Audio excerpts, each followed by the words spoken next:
পাঁচটা শর্ত যদি পাওয়া যায় মুহূর্তেই আপনার দোয়া আরশে যে নক করবে।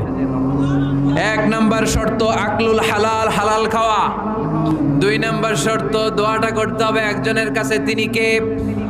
চাইতে হবে একজনের কাছে, তিনি কে? তিন নাম্বার ইয়াকিন থাকতে হবে যে আমার দোয়াটা কবুল হচ্ছে। যখন দোয়া করবেন আপনার এই বিশ্বাস থাকতে হবে আমার রব আমার ফরিয়াদ শুনছে, তিনি আমার কথা শুনতে পাচ্ছে, আমি চাওয়া মাত্রই তিনি সব দিয়ে দিতে পারে এবং আমার রব আমাকে ফিরাবে না, তিনি দিবেনই। চার নাম্বার শর্ত সালাতু আলা রাসূলিল্লাহ, আল্লাহর হাবিব সাল্লাল্লাহু আলাইহি ওয়াসাল্লামের উপর দুরূদ পড়া। কুল্লু দুআ মাহজুব মাওকুফুন বাইনাস সামাই ওয়াল আরদ, আমরা যা দোয়া করি সব আকাশ জমিনের মাঝখানে পেন্ডিং হয়ে থাকে। মা লাম ইউসাল্লা আলাইহি, আল্লাহর হাবিব বললেন যতক্ষণ না আমার উপর দুরূদ শরীফ পড়া হয়।